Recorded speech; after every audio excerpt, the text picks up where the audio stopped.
प्रिय मित्रों, आप लोगों का हार्दिक स्वागत है। आज इस वीडियो में मैं जगत जननी जगदम्बे की स्तुति सभी प्राणों के लिए बहुत ही श्रेष्ठकर है, इसका वीडियो बना करके लाई हूँ। इस वीडियो में मैं यह बता रही हूँ कि दुर्गा सप्तशती में 13 अध्याय है और 700 पवित्र मंत्र है। यह पवित्र मंत्र कल्पतरु है। यह ऐसा वृक्ष है जिसकी साधना करने से सभी मनोकामनाओं की सिद्धि हो जाती है। इस दुर्गा सप्तशती में श्री महाकाली, श्री महालक्ष्मी, श्री महासरस्वती की पूजा का विशेष महत्व है। जगत जननी देवी दुर्गा के कवच सुनने मात्र से ही प्राणियों की सभी प्रकार से रक्षा होती है और मानसिक शांति भी मिलती है। आज इस वीडियो में मैं आपके लिए देवी जी का कवच, जो कि बहुत ही पूर्ण और पवित्र है, इसके सुनने से घर की शुद्धि होती है, मानसिक शांति मिलती है। अब मैं इस कवच को प्रारंभ कर रही हूँ। कवच इस प्रकार से है, विनियोग इस प्रकार से है। ओम अस्य श्री चंडी कवचस्य ब्रह्मा ऋषि अनुष्टुप छंदा चामुंडा देवता अंगन्यासोक्त मात्रो बीजम दिग्बंध देवतास्तत्वम श्री जगदम्बा प्रीत्यर्थे सप्तशती पाठांगत्वेन जपे विनियोगः। ओम नमः चंडिकायै। ओम चंडिका देवी को नमस्कार है। मार्कंडे उवाच। मार्कंडे जी ने कहा, ओम यद गुह्यम परमं लोके सर्वरक्षा करम नृणाम यत न कस्यचित् आख्यातम तन्मे ब्रूहि पितामह। ब्रह्मा उवाच। अस्ति गुहितमं विप्र सर्वभूतोपकारकं देव्यास्तु कवचं पुण्यं तत् शृणुष्व महामुनि। प्रथमं शैलपुत्री च द्वितीयं ब्रह्मचारिणी तृतीयं चंद्रघंटेति कूष्मांडेति चतुर्थकं पंचमं स्कंदमातेति षष्ठं कात्यायनी इति च सप्तमं कालरात्रीति महागौरीति च अष्टमं। मार्कंडे जी ने कहा, हे पितामह, जो इस संसार में परम गोपनीय तथा मनुष्यों की सब प्रकार से रक्षा करने वाला है और जो अब तक आपने दूसरे किसी के सामने प्रकट नहीं किया है, ऐसा कोई साधन मुझे बताइए। ब्रह्मा जी बोले, हे ब्राह्मण, ऐसा साधन तो एक देवी का कवच ही है, जो गोपनीय से भी परम गोपनीय, पवित्र तथा संपूर्ण प्राणियों का उपकार करने वाला है। महामुने, उसे श्रवण करो। देवी की 9 मूर्तियां हैं, जिन्हें 9 दुर्गा कहते हैं। उन्हें पृथक पृथक नाम इस प्रकार से हैं। प्रथम नाम शैलपुत्री का है, दूसरा नाम ब्रह्मचारिणी है, तीसरा स्वरूप चंद्रघंटा का है, चौथी कूष्मांडा कहते हैं, 5वीं दुर्गा का नाम स्कंद माता है, छठे देवी के रूप को कात्यायनी कहते हैं, 7वां कालरात्रि है और 8वां स्वरूप महागौरी के नाम से प्रसिद्ध है। 9वीं दुर्गा का नाम सिद्धिदात्री है। यह सब नाम सर्वज्ञ महात्मा वेद भगवान के द्वारा ही प्रतिपादित हुए हैं। जो मनुष्य अग्नि में जल रहा हो, रणभूमि में शत्रुओं से घिर गया हो, विषम संकट में फंस गया हो तथा इस प्रकार भय से आतुर होकर जो भगवती देवी की शरण में प्राप्त हुए हों, उनका कभी कोई अमंगल नहीं होता है। अब संस्कृत में इस प्रकार से है। नवमं सिद्धिदात्री च 9 दुर्गा प्रकीर्तिता उक्तानि एतानि नामानि ब्रह्मणयो महात्मना अग्निना दह्यमानस्तु शत्रु मध्ये गतो रणे विस्मे दुर्गमे च यो भयार्ता शरणं गताः न तेषां जायते किंचित् अशुभं रण संकटे न पदं तस्य पश्यामि शोक दुख भयं नाहि यैस्तु भक्त्या स्मृता नूनं तेषां वृद्धि प्रजायते ये त्वां स्मरन्ति देवेशि रक्षसे तान् न संशया प्रेत संस्था तु चामुंडा वाराही महिषासना ऐन्द्री गज समारूढ़ा वैष्णवी गरुणासना माहेश्वरी वृषारूढ़ा कौमारी शिखिवाना लक्ष्मी पद्मासना देवी पद्महस्ता हरिप्रिया श्वेत रूप धरा देवी ईश्वरी वृषवाहना ब्राह्मी हंस समारूढ़ा सर्वाभरण भूषिता इत्येता मात्रा सर्वा सर्वयोग समन्विता नानाभरण शोभाढ्या नाना रत्नोपशोभिता। अब इन इस श्लोकों का हिंदी अर्थ इस प्रकार से है। युद्ध के समय संकट में पड़ने पर भी उनके ऊपर कोई विपत्ति नहीं दिखाई देती है। उन्हें शोक, दुख और भय की प्राप्ति नहीं होती है। जिन्होंने भक्तिपूर्वक देवी का स्मरण किया है उनका निश्चय ही अभ्युदय उत्थान होता है। देवेश्वरी, जो तुम्हारा चिंतन करते हैं उनकी तुम निसंदेह रक्षा करती हो। चामुंडा देवी प्रेत पर आरूढ़ होती हैं, वाराही देवी भैंसे पर सवारी करती हैं, ऐन्द्री का वाहन ऐरावत हाथी है, वैष्णवी देवी गरुड़ पर ही आसन जमाती हैं, महेश्वरी वृषभ पर आरूढ़ होती हैं, कौमारी का वाहन मयूर है। भगवान विष्णु की प्रियतमा लक्ष्मी देवी कमल के आसन पर विराजमान है और हाथों में कमल धारण किए हुए हैं। वृषभ पर आरूढ़ ईश्वरी देवी ने श्वेत रूप धारण कर रखा है। ब्राह्मणी देवी हंस पर बैठी हुई है और सब प्रकार के आभूषणों से विभूषित है। इस प्रकार ये सभी माताएं, सभी देवियां सब प्रकार की योग शक्तियों से संपन्न हैं। इनके सिवा और भी बहुत सी देवियां हैं जो अनेक प्रकार के आभूषणों की शोभा से युक्त तथा नाना प्रकार के रत्नों से सुशोभित हैं। अब मैं संस्कृत में 13वें श्लोक से प्रारंभ कर रही हूँ। दृश्यन्ते रथम आरूढ़ा देव्या क्रोध समाकुला, शंखम चक्रम गदाम शक्तिम हलम च मूसलायुधम, खेटकम तोमरम चयु परशुम पाशमेव च, कुंतायुधम त्रिशूलम च शारंगम आयुधम उत्तमम, दैत्यानां देहनाशाय भक्तानां भयाय च, धारयन्ति आयुधानिथम देवानां च हिताय वै, नमस्ते अस्तु महारौद्रे महाघोर पराक्रमे, महाबले महोत्साहे महाभय विनाशिनी, त्राहि मां देवी दुष्प्रेक्षे शत्रुराम भयवर्धिनी, प्राच्यां रक्षतु मामेन्द्री आग्नेयाम अग्निदेवता, दक्षिणे अवतु वाराही नैऋत्यां खड्गधारिणी, प्रतीच्यां वारिणी रक्षेत वायव्यां मृगवाहिनी, उदीच्यां पातु कौमारी ईशान्यां शूलधारिणी, ऊर्ध्वं ब्रह्मणि मे रक्षेत दत्ताद वैष्णवी तथा, एवं 10 दिशो रक्षेत चामुंडा शववाहना, जया मे चाग्रता पातु विजया पातु पृष्ठता, अजिता वाम पार्श्वे तु दक्षिणे च अपराजिता, शिखाम उद्योतिनी रक्षेत उमा मूर्धनि व्यवस्थिता, मालाधरी ललाटे च भ्रुवो रक्षेत यशस्विनी, त्रिनेत्रा च भ्रुवोर्मध्ये यम घंटा च नासिके, शंखिनी चक्षुषो मध्ये श्रोत्रियो द्वारवासिनी, कपोलो कालिका रक्षेत कर्णमूले तु शांकरी, नासिकायां सुगंधा च उत्तरोष्ठे च चर्चिका, अधरे च अमृतकला जिह्वायां च सरस्वती। अब श्लोक 12 से श्लोक 24 तक का अर्थ इस प्रकार से है। ये संपूर्ण देवियां क्रोध में भरी हुई हैं और भक्तों की रक्षा के लिए रथ पर बैठी दिखाई देती हैं। ये शंख, चक्र, गदा, शक्ति, हल और मुसल, खेटक और तोमर, परशु तथा पाश, कुंत और त्रिशूल एवं उत्तम शारंग धनुष आदि अस्त्र अपने हाथों में धारण करते हैं। दैत्यों के शरीर का नाश करना, भक्तों को अभय दान देना और देवताओं का कल्याण करना, यही उनके शस्त्र धारण का उद्देश्य है।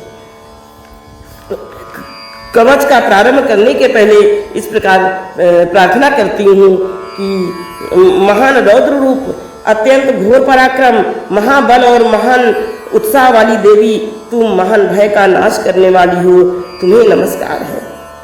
तुम्हारी ओर देखना भी कठिन है। शत्रुओं का भय बढ़ाने वाली जगदम्बिके मेरी रक्षा करो। पूर्व दिशा में ऐन्द्री मेरी रक्षा करें, अग्नि कोण में अग्निशक्ति, दक्षिण दिशा में वाराही तथा नैऋत्य कोण में खंग धारिणी मेरी रक्षा करें। पश्चिम दिशा में वारिणी और वायव्य कोण में मृगसर सवारी करने वाली देवी मेरी रक्षा करें। उत्तर दिशा में कौमारी और ईशान कोण में शूलधारिणी देवी रक्षा करें। ब्रह्मणी तुम ऊपर की ओर से मेरी रक्षा करो और वैष्णवी देवी नीचे की ओर से मेरी रक्षा करें। इसी प्रकार शव को अपना वाहन बनाने वाली चामुंडा देवी 10 दिशाओं में मेरी रक्षा करें। जया आगे से और विजया पीछे की ओर से मेरी रक्षा करें। वाम भाग में अजिता और दक्षिण भाग में अपराजिता मेरी रक्षा करें। उद्योतिनी शिखा की रक्षा करें। उमा मेरे मस्तक पर विराज होकर रक्षा करें। ललाट में मालाधरी रक्षा करें और यशस्विनी देवी मेरी भुवों का संरक्षण करें। भुवों के मध्य भाग में त्रिनेत्रा और नथनों की यमघंटा देवी रक्षा करें। दोनों नेत्रों के मध्य भाग में शंखिनी और कानों में द्वारवासिनी रक्षा करें। कालिका देवी कपूलों की तथा भगवती शांकरी कानों के मूल भाग की रक्षा करें। नासिका में सुगंधा और ऊपर के होंठ में चर्चिका देवी रक्षा करें। नीचे के होंठ में अमृत कला तथा जिह्वा में सरस्वती देवी रक्षा करें। अब मैं संस्कृत में श्लोक 25 से पाठ कर रही हूँ।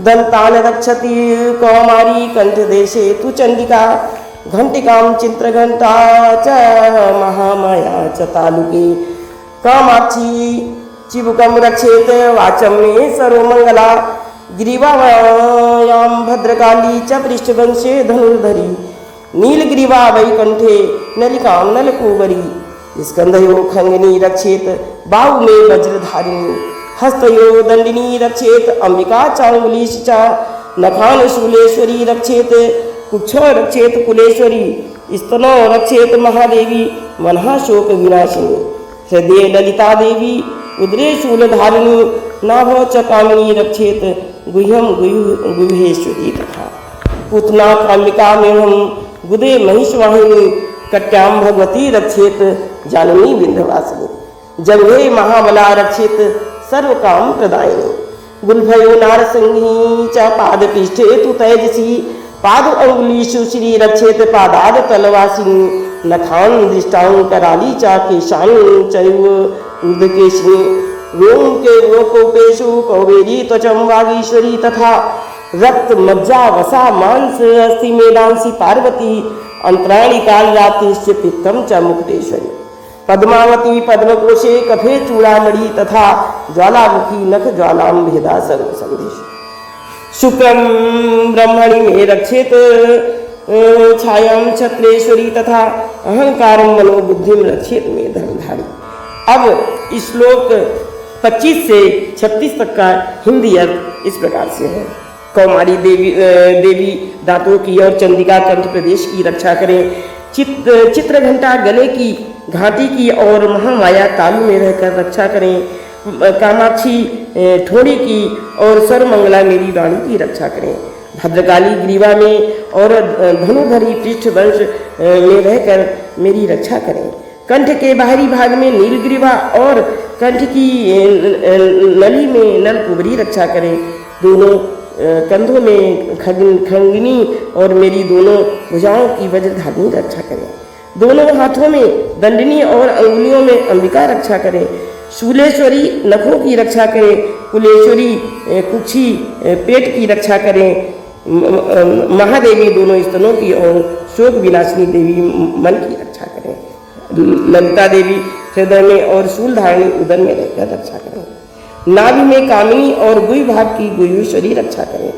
पूतना और कामिका लिंग की और महिषवाहिनी गुदा की रक्षा करें। भगवती कटि भाग में और विंध्यवासिनी घुटनों की रक्षा करें। संपूर्ण कामनाओं की देने वाली महाबला देवी दोनों पिंडलियों की रक्षा करें। नारसिंही दोनों घुट्टियों की और तेजसी देवी दोनों चरणों के पृष्ठभाग की रक्षा करें। श्री देवी पैरों की अंगुलियों में और तलवासिनी पैरों के तलुओं में रहकर रक्षा करें। अपनी दाढ़ों के कारण भयंकर दिखाई देने वाली दृष्टां कराली देवी नखों की और ऊर्ध्वकेशिनी देवी केशों की रक्षा करें। रोमालियों के छिद्रों में कौवेरी और त्वचा की वागीश्वरी देवी रक्षा करें। पार्वती देवी रक्त मज्जा वसा मांस हड्डी और मेद की रक्षा करें। आंतों की कालरात्रि और पित्त की मुक्तेश्वरी देवी रक्षा करें। मूलाधार आदि कमल कोशों में पद्मावती देवी और कफ में चूड़ामणि देवी स्थित होकर रक्षा करें। नख के तेज की ज्वाला मुखी रक्षा करें। जिसका किसी भी अस्त्र से भेदन नहीं हो सकता है वह अभेद्या देवी शरीर की समस्त संधियों में रहकर रक्षा करें। ब्रह्मणी आप मेरे वीर की रक्षा करें। छत्तेश्वरी छाया की तथा धर्मधारिणी देवी मेरे अहंकार मन और बुद्धि की रक्षा करें। अब मैं श्लोक 37 से पुनः संस्कृत में इस प्रकार से वाचन कर रही हूँ।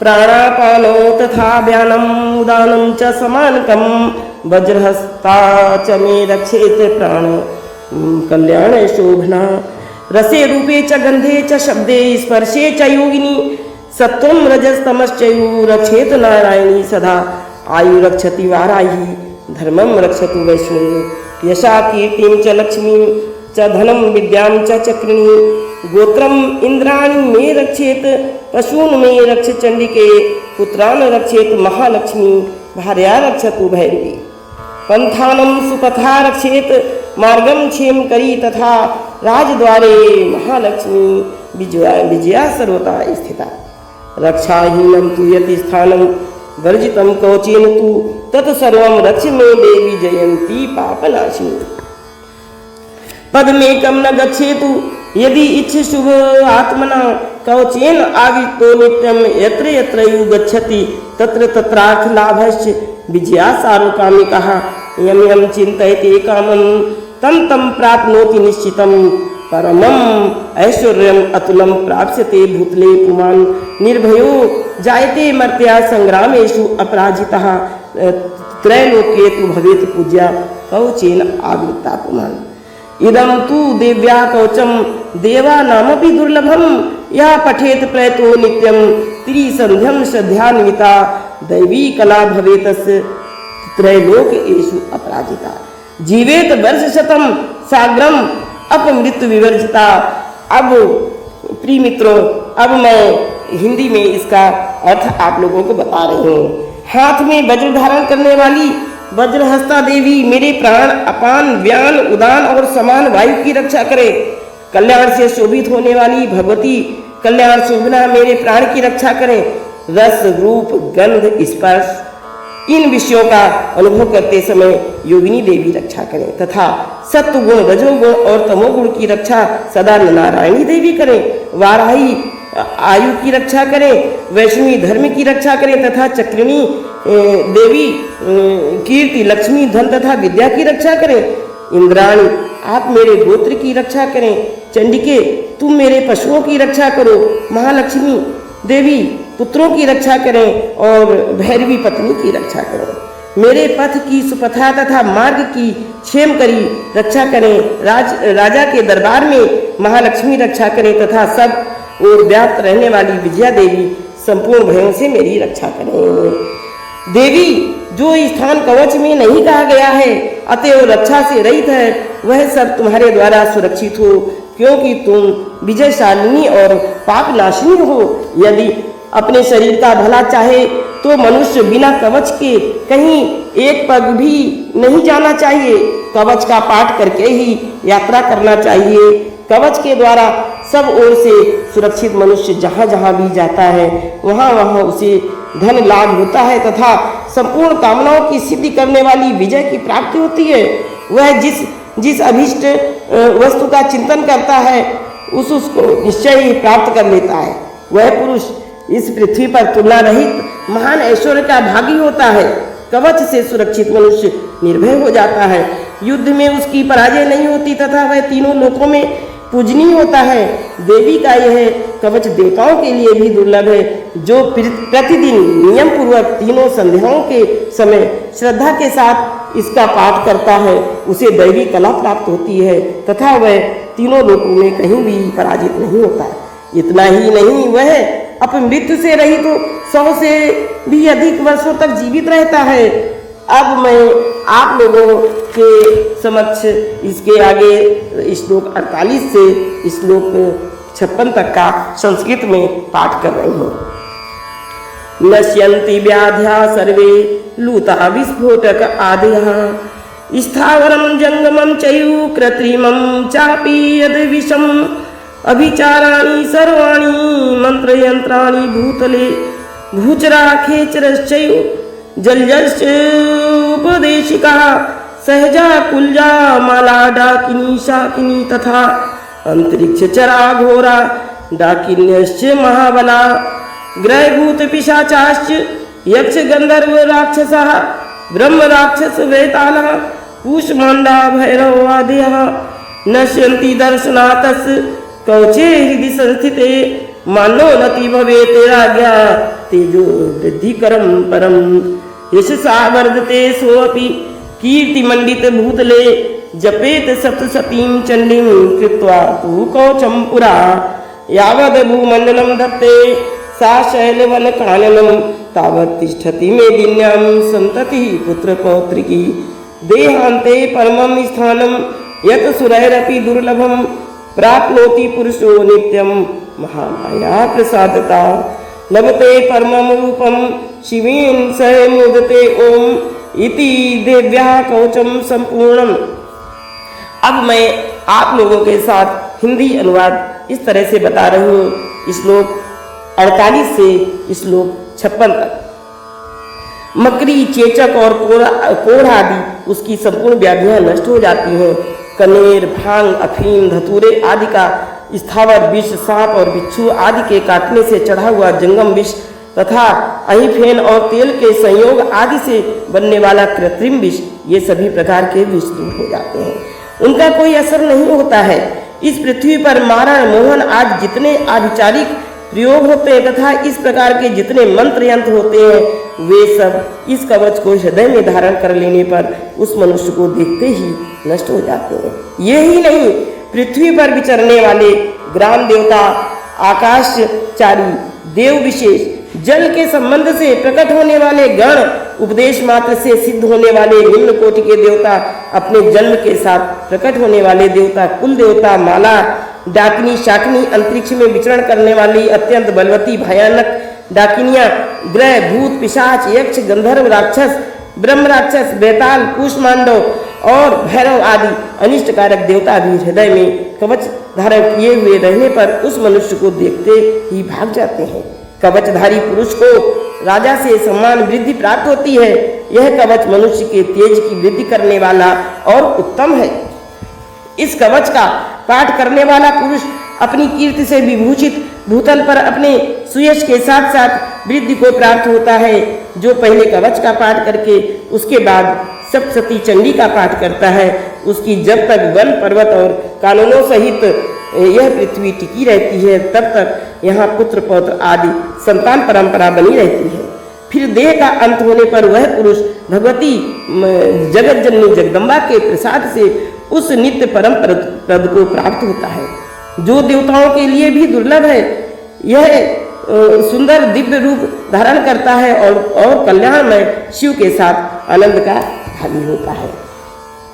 तो प्रिय दोस्तों, इस प्रकार से दुर्गे देवी का ये कवच संस्कृत और हिंदी में इस प्रकार से संपन्न हुआ।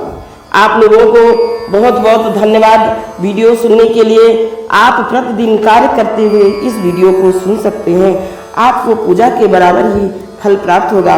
प्रिय मित्रों, इस वीडियो को आप प्रतिदिन आप सुनिए और इसे लाइक एवं सब्सक्राइब करके मेरे प्रयासों की सराहना करें। Thank you very much. Goodbye, take care.